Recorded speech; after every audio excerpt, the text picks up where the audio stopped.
Vulture, welcome. Welcome to my hearth for a story. As I begin my story, I would like to pay my respects to the Wathaurong people, the traditional custodians of the land on which I tell this story, and pay my heartfelt respects to their elders, past, present, and emerging, and to all people of the Kulin Nation. The story tradition in Ireland is very lively and very old, and it is with pleasure that I share this story with you. In Ireland, at this time of the year when it grows wintry and cold, there are stories of the ancient Cailleach, the crone woman. She was the creatrix that made the land in Ireland.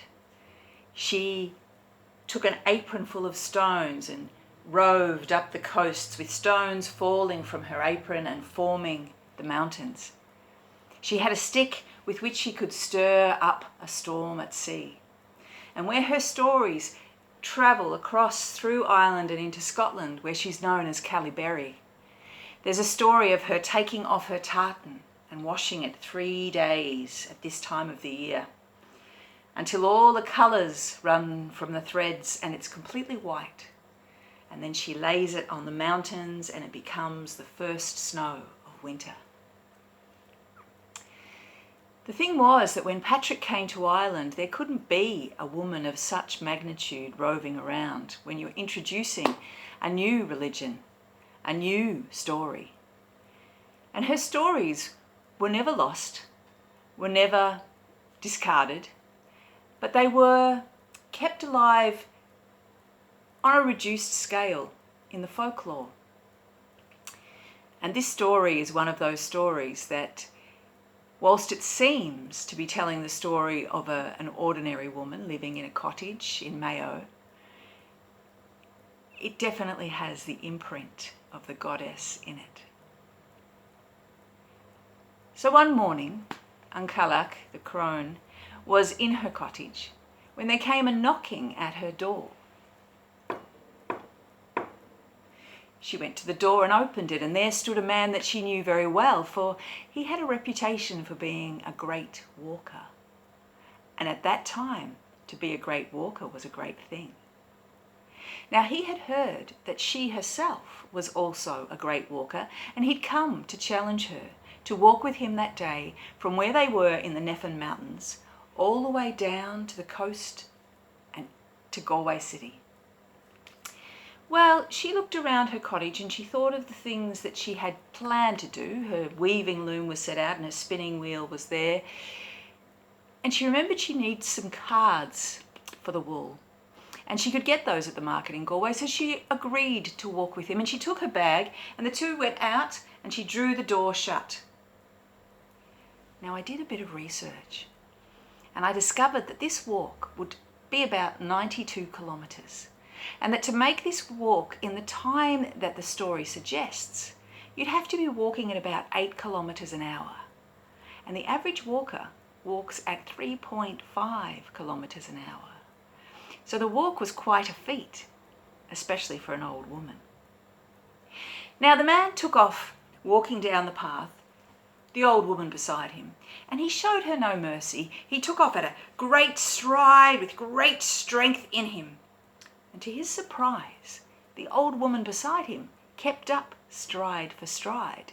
And not only that, but as she walked, she was able to hold a lively conversation.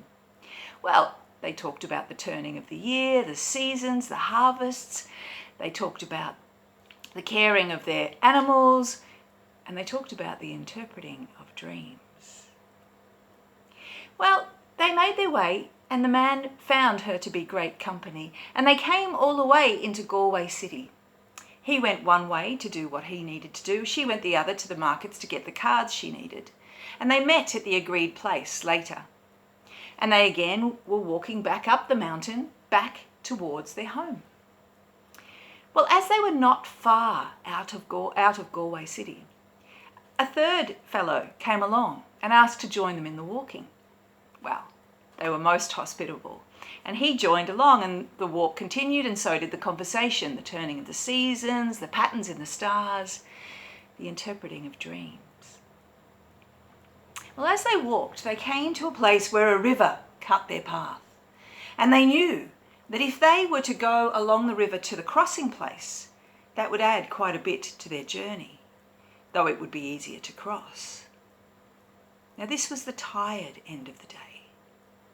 So what did the old woman do? She picked up the fellow that she'd walked with since morning. She tucked him under her arm. She stepped away from the river. She ran up.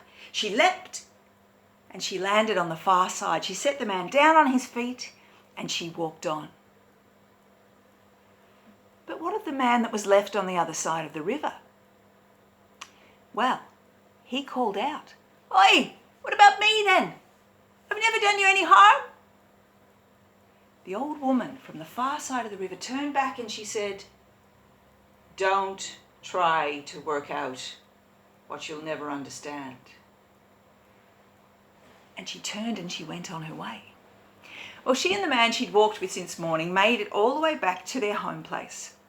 And there was a path there that split one way towards his cottage, the other to hers. And by this stage, the man was fit to drop dead. Oh, he was heaving in his bed double. He could hardly stand up. And the old woman looked at him and said, "Does your wife keep a crock of butter in the house?" "Oh, she does. You tell your wife to sit you by the fire. Bring the crock of butter. Put the back of the crock to the flame and put your feet into the mouth of the crock. If you do that, by the morning you'll be fine. If you don't, you'll be dead."